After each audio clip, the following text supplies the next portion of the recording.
dia bisa merayakan perayaan Ekaristi di tengah umat sekalian. Yang kedua, kita semua setiap tahun pasti mengenang orang kudus yang hebat, Santo Fransiskus dari Assisi. Dan juga setiap bulan pada hari Jumat pertama, kita semua juga punya satu acara rutin namanya Jumper. Apakah kita memahami makna dari Jumper? Ya. Jangan-jangan kita ikut ramai, pokoknya ada yang ke Matahari dan Mogot, dan ikutlah. Paling pulang kalau memenuhi kuota 200 orang, wah kita hebat dong. Tentu saja bukan itu yang kita mau capai.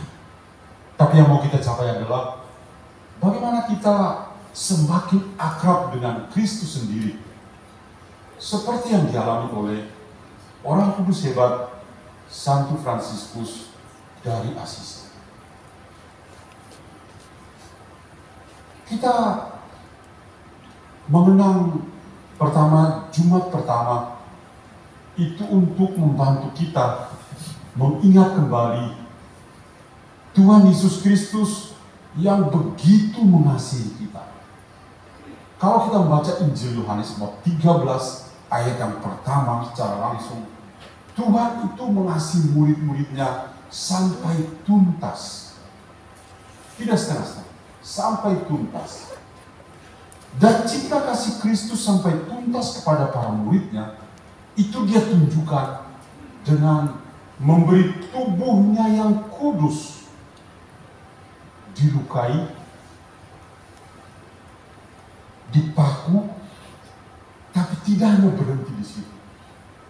Ketika tubuhnya yang kudus itu ditombaki dan keluar darah dan air, yang para bapak gereja mengatakan itulah yang melambangkan sakramen-sakramen di dalam gereja.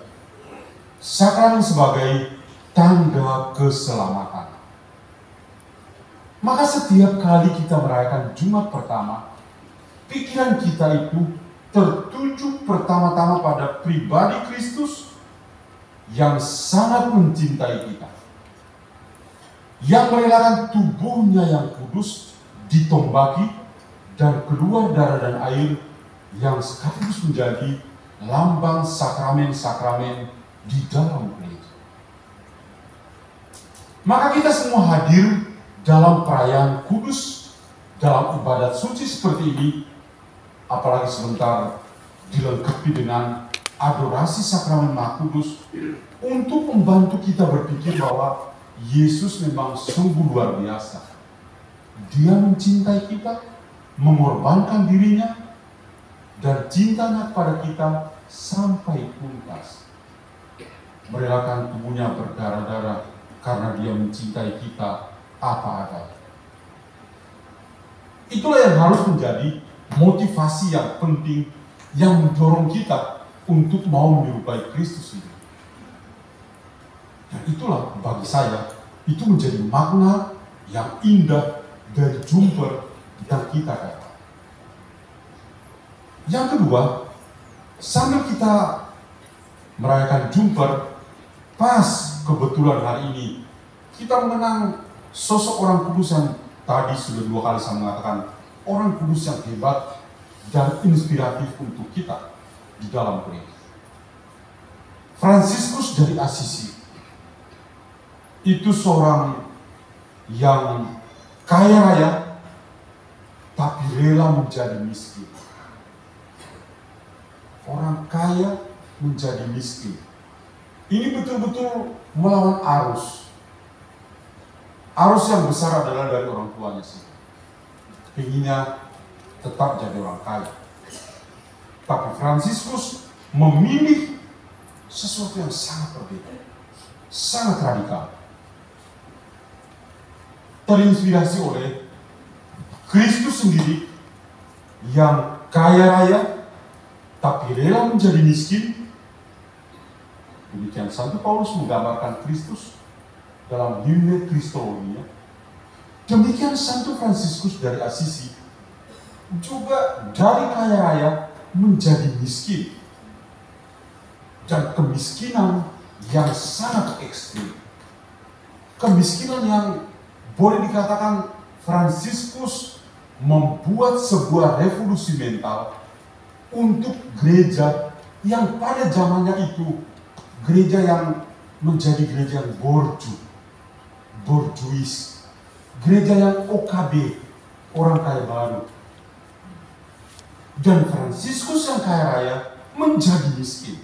Dan ini menjadi sebuah gerakan yang sungguh luar biasa.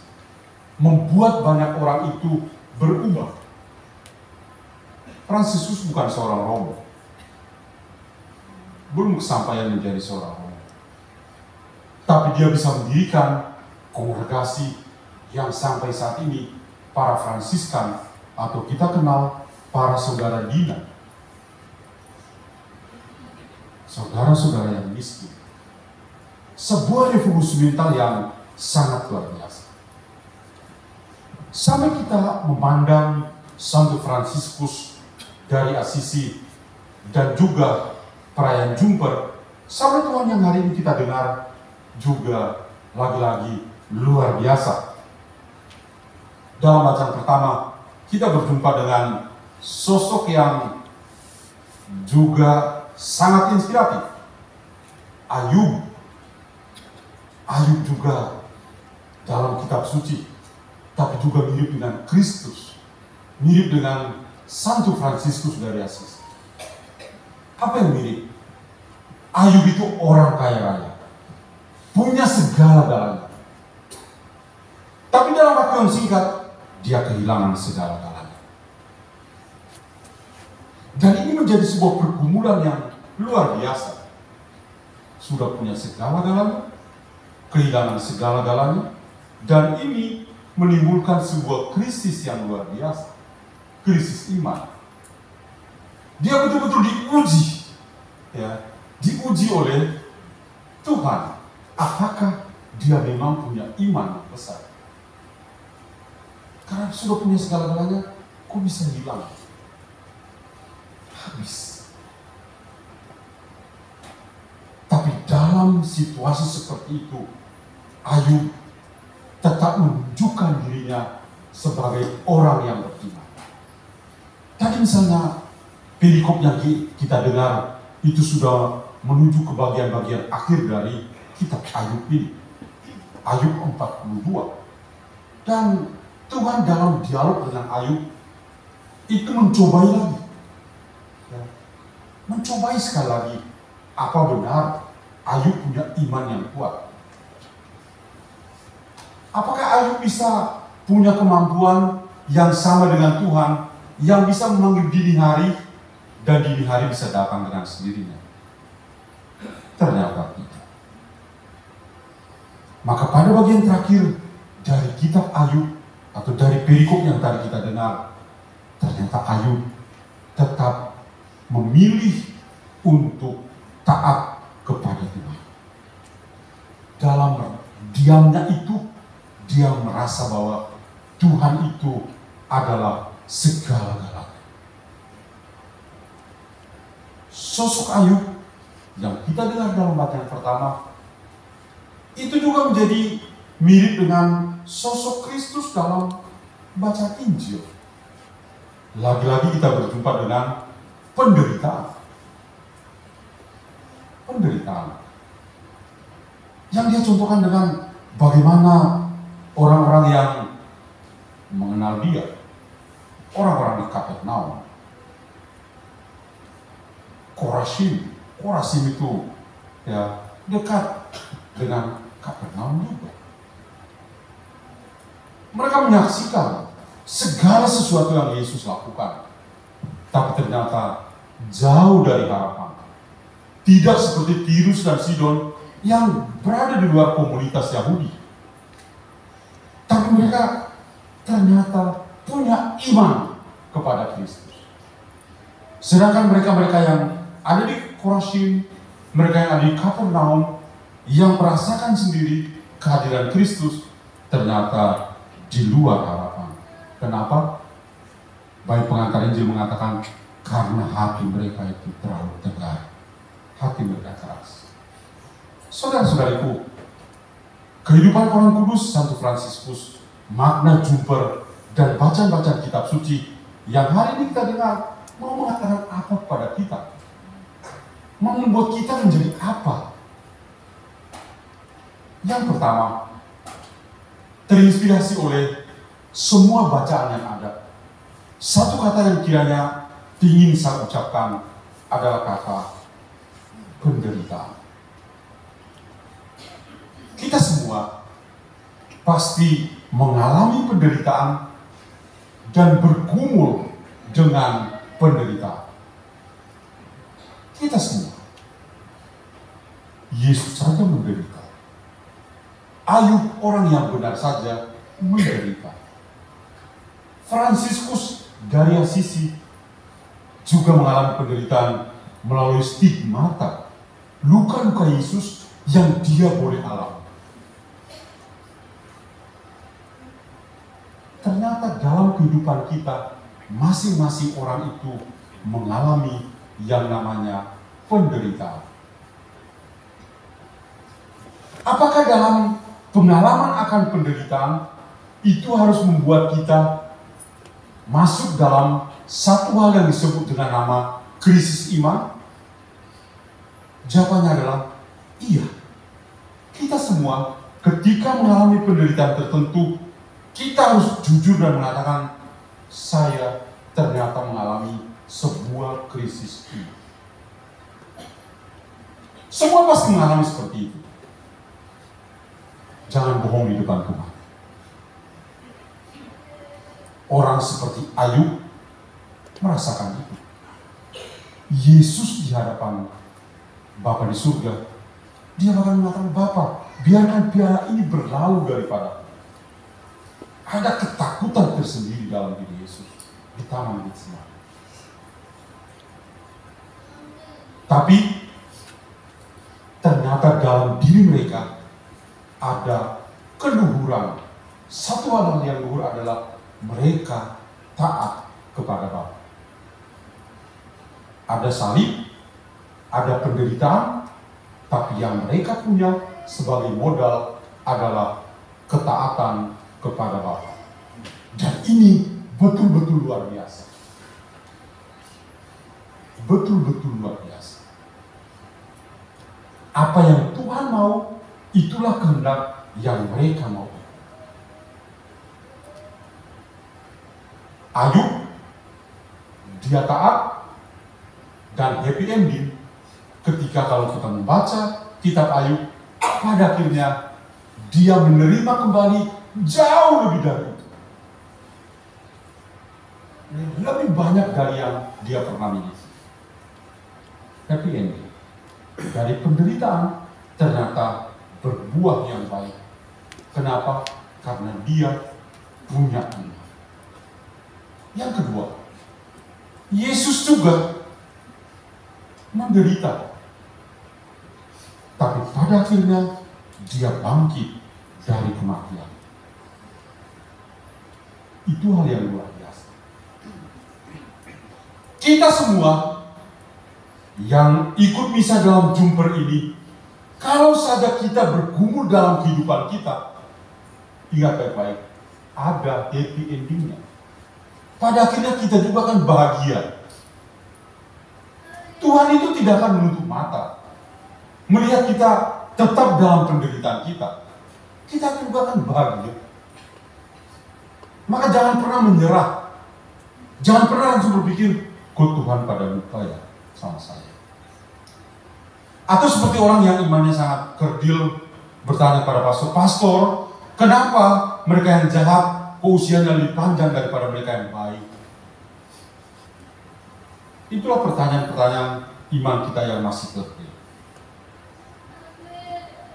Tapi hari ini dengan melihat sosok Santo Fransiskus dari Assisi, dengan memandang Ayub, dan paling kurang memandang Kristus, kita semua ternyata dikuatkan. Kalau kita mengalami kesulitan, saya teringat pada Helen Keller. Helen Keller itu mengatakan ada kesulitan. Tuhan, kalau ada kesulitan, ada yang mau menutup pintu. Ingat, Tuhan akan membuka pintu yang lain. Jendela pun dia buka untuk Anda. Ya, dia tidak hanya buka satu pintu, jendela saja dia membuka. Itu luar biasa. Tuhan kita itu memang Tuhan.